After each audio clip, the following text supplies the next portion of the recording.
اپنا نام لینے والے کے باپ کو جہنم میں ڈالوں، یہ میری رحمت گوارا نہیں کرتی۔ اسی لیے ہمیں چاہیے کہ ہم اپنے بچوں کو قرآن مجید کی تعلیم دیں۔ اگر تم چاہتے ہو کہ تمہاری قبریں روشن ہو، عذاب تمہارے قریب بالکل نہ آئے، تو اپنے بچوں کو قرآن مجید کی تعلیم دینا شروع کر دیں۔ مولانا جلال الدین رحمت اللہ علیہ فرماتے ہیں، وہ شخص توبہ کرتا کرتا یہ کہتا کہ میرے بچوں کو قرآن کی تعلیم دینا، ایک دم اس کی زبان لڑکھڑانے لگی، اس کا جسم کانپنے لگا، موت کا فرشتہ آ گیا روح نکالنے کے لیے۔ فرماتے ہیں کہ جب انسان کی روح نکل جاتی ہے تو اس کا منہ کھل جاتا ہے، دونوں ہونٹ ایک دوسرے سے جدا ہو جاتے ہیں۔ انسان کی روح انسان کے پیروں سے نکلتی ہوئی اوپر کی طرف آتی ہے، جب دل اور پھیپھڑوں تک پہنچتی ہے تو یہ وہ لمحہ ہوتا ہے، یہ وہ وقت ہوتا ہے کہ جب انسان زندگی میں پہلی دفعہ کسی فرشتے یا شیطان کو دیکھتا ہے۔ یہ وہ وقت ہوتا ہے جب شیطان ایک طرف اس کے کان میں غلط مشورہ ڈالتا ہے اور دوسری طرف اس کی زبان سے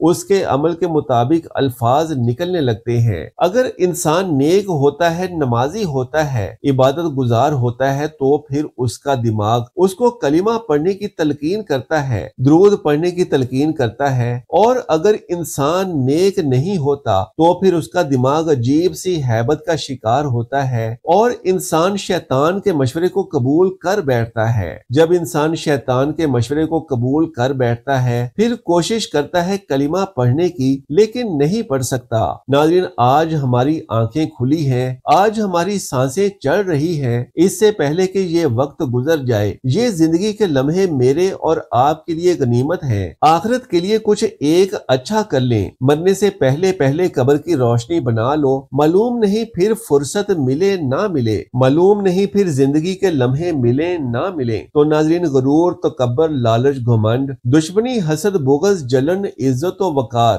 نام و عہدہ، بادشاہی، یہ سب کہاں جاتا ہے؟ سب کچھ خاک میں مل جاتا ہے۔ انسان کی حیثیت کیا ہے؟ مٹی سے بنا ہے، مٹی میں دفن ہو کر مٹی ہی بن جاتا ہے۔ 5 یا 6 فٹ کا انسان قبر میں جا کر بے نام و نشان ہو جاتا ہے۔ دنیا میں اکڑ کر چلنے والا، اپنے آپ کو طاقتور سمجھنے والا، دنیا پر حکومت کرنے والا، قبر میں آتے ہی اس کی حیثیت مٹی ہو جاتی ہے۔ لہٰذا انسان کو اپنی ابدی اور ہمیشہ کی زندگی کو پرسکون بنانے کے لیے فکر مند ہونا چاہیے، اللہ تعالیٰ کو یاد کرنا چاہیے، ہر نیک عمل اور عبادت میں اخلاص پیدا کرنا چاہیے اور خاتمہ بالخیر کی دعا کرنی چاہیے۔ مرتے وقت انسان سب کچھ بھول جاتا ہے، لیکن ایسی 2 ہستیاں ہیں جنہیں انسان مرتے وقت بھی نہیں بھولتا۔ انسانی جسم لا فانی نہیں ہے، یہ زمین پر ایک مدت سے زیادہ زندہ نہیں رہ سکتا۔ عام طور پر جسم زمین پر کئی رنگ بدلتا ہے، بچپن سے جوانی اور جوانی سے بڑھاپا، یہ تمام علامات جسم کی پل پل موت کی طرف بڑھنے کی خبر دیتا ہے کہ وقت بہت قریب آ گیا ہے۔ ایسے موقع پر محبت کرنے والوں کو چاہیے کہ وہ جسم کو تنگ نہ کریں اور اسے کوئی جسمانی یا ذہنی تکلیف نہ پہنچائیں، تاکہ روح کے جسم سے جدا ہونے کا یہ عمل آسان ہو جائے۔ مرنا ایک ایسا عمل ہو سکتا ہے جس کے دوران جسم زندگی کو جانے دیتا ہے۔ یہ عمل مختلف لوگوں کے درمیان مختلف ہو سکتا ہے۔ سب لوگ مر رہے ہوتے ہیں تو جسم کا نظام آہستہ آہستہ کام کرتا ہے، دل کی دھڑکن ہلکی ہو جاتی ہے اور دوران خون کے کم ہو جانے کی وجہ سے دماغ اور باقی اعضاء کو کم آکسیجن ملتی ہے، جس کی وجہ سے دماغ صحیح طور پر کام نہیں کر پاتا۔ اس کے علاوہ مرنے والے شخص کی سوچنے اور سمجھنے کی صلاحیت ختم ہو جاتی ہے۔ اگر آپ نے موت کو گلے لگاتے کسی شخص کو دیکھا ہو تو آپ نے بھی غور کیا ہوگا کہ ایسا لگتا ہے کہ جیسے اچانک اس کے چہرے پر سکون آ گیا ہو، لیکن اس دوران آخر اس کے دماغ میں کیا چل رہا ہوتا ہے؟ انتقال کرنے والے شخص کا چہرہ دیکھ کر یوں لگتا ہے جیسے وہ سو رہا ہو۔ ناظرین، عام طور پر یہ تصور کیا جاتا ہے کہ زندگی کے آخری لمحات میں ایک جنگ سی چل رہی ہوتی ہے۔ انتقال کرنے والے شخص کا چہرہ دیکھ کر یوں لگتا ہے کہ وہ سو رہا ہو، چہرے پر بہت عام تاثرات ہوتے ہیں۔ ایسا لگتا ہے کہ موت کا عمل آخری سانس لینے 1 ہفتہ قبل شروع ہو جاتا ہے۔ اس دوران صحت متاثر ہونے لگتی ہے، جسم کمزور ہونے لگتا ہے، چلنے میں دشواری پیش آنے لگتی ہے، غنودگی طاری ہو جاتی ہے۔ آخری لمحات میں کھانا پینا مشکل مشکل ہو جاتا ہے اور کسی شخص میں طاقت نہیں کہ خدا کے حکم کے بغیر مر جائے۔ اس نے موت کا وقت مقرر کر کے لکھ رکھا ہے۔ مرتے وقت انسان کے دل و دماغ سے ہر چیز نکل جاتی ہے، وہ سب کچھ بھول جاتا ہے، مگر مرتے وقت انسان دو لوگوں کو بہت کثرت سے یاد کرتا ہے، ان کو سامنے بٹھا کر چیخنے کی کوشش کرتا ہے اور ان کے غم میں رونے کی کوشش کرتا ہے، مگر وہ رو نہیں پاتا۔ انسان جب مرتے وقت اپنے بچوں کو دیکھتا ہے اور اللہ تعالیٰ جب اسے بولنے کی توفیق دیتا ہے تو وہ یہ بھول جاتا ہے کہ مرنے کے بعد میرا کیا بنے گا۔ وہ یہ سوچتا ہے کہ میرے مرنے کے بعد میری اولاد کا کیا بنے گا، میرے ان بچوں کا میری طرح کوئی خیال بھی رکھے گا۔ اس کی آنکھیں رو رہی ہیں۔ بیوی کو نصیحت کرنے لگتا ہے کہ میں تو دنیا چھوڑ کر جا رہا ہوں، مجھ پر ایک احسان کیجیے گا کہ میرے ان بچوں کو قرآن کی تعلیم لازمی دیجیے گا، ان کے منہ سے نکلے اللہ کے نام میری قبر کو روشن کر دے گا، مجھے جہنم کی آگ سے اور اللہ کے عذاب سے دور کر دے گا، ان کو دین کی تعلیم ضرور دینا۔ ایک شخص نے نبی کریم صلی اللہ علیہ وآلہ وسلم کی خدمت میں حاضر ہو کر عرض کیا، یا رسول اللہ صلی اللہ علیہ وآلہ وسلم، جب تک میرے ماں باپ زندہ تھے میں ان کے ساتھ حسن سلوک کرتا تھا، لیکن اب وہ وفات پا چکے ہیں تو میں ان کے ساتھ کس طرح سے بھلائی کر سکتا ہوں؟ نبی رحمت صلی اللہ علیہ وآلہ وسلم نے فرمایا، اب تیری ان کے ساتھ نیکی یہ ہے کہ تو اپنی نمازوں کے ساتھ ان کے لیے بھی نفل نمازیں ادا کیا کر اور اپنے روزوں کے ساتھ ان کے لیے بھی نفلی روزے رکھا کر۔ حضرت انس رضی اللہ تعالی عنہ سے روایت ہے کہ نبی کریم صلی اللہ علیہ وآلہ وسلم نے ارشاد فرمایا، میری امت قبروں سے اس حال میں نکلے، اگر کوئی مرحوم ہے اور گناہ گار ہے لیکن قبر میں اس طرح سے داخل ہوگا کہ اس پر کوئی گناہ نہیں ہوگا، اللہ تعالیٰ اسے مومنین کی دعائے بخشش و مغفرت کے سبب گناہوں سے پاک فرما دے گا۔ حضرت عبداللہ ابن عمر رضی اللہ تعالی عنہ فرماتے ہیں کہ رسول اللہ صلی اللہ علیہ وآلہ وسلم نے فرمایا کہ جو شخص والدین کی وفات کے بعد ان کی طرف سے حج کرے تو اللہ تبارک و تعالی اس کے لیے جہنم سے آزادی لکھ دیتا ہے اور اس کو حج کامل کا ثواب عطا فرماتا ہے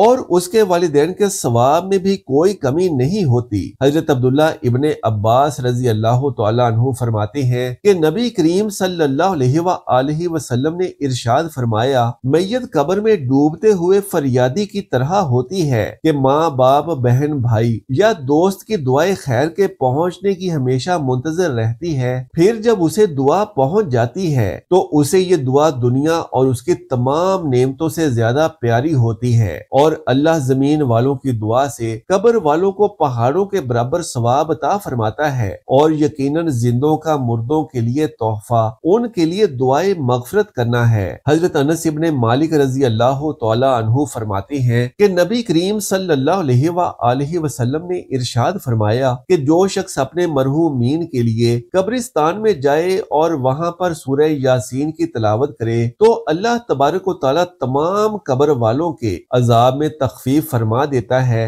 اور پڑھنے والے کو ان کی تعداد کے برابر نیکیاں عطا فرماتا ہے۔ حضرت ابو ہریرہ رضی اللہ تعالی عنہ فرماتے ہیں کہ نبی رحمت صلی اللہ علیہ وآلہ وسلم کا ارشاد ہے، جب انسان مر جاتا ہے تو اس کا عمل منقطع ہو جاتا ہے سوائے تین اعمال کے، پہلا صدقہ جاریہ، دوسرا وہ علم جس سے نفع حاصل کیا جائے، جبکہ تیسرا صالح بیٹا جو اس کے لیے دعا مانگتا رہے۔ تو اس کے صدقات و خیرات اور دعا کی بدولت اللہ تعالیٰ ان کے والدین کی بخشش و مغفرت فرما دیتا ہے اور انہیں جنت عطا فرماتا ہے۔ باہوالا مسلم و مشکات، نبی رحمت صلی اللہ علیہ وآلہ وسلم نے ارشاد فرمایا، اللہ سبحانہ و تعالی جنت میں ایک بندے کا درجہ بلند فرمائے گا تو بندہ عرض کرے گا، اے مہربان اللہ، مجھے یہ بلند درجہ کہاں سے ملا؟ تو اللہ تعالیٰ فرمائے گا کہ تیرے بیٹے کی دعائے مغفرت سے۔ قیامت کے دن بعض انسانوں کے نامہ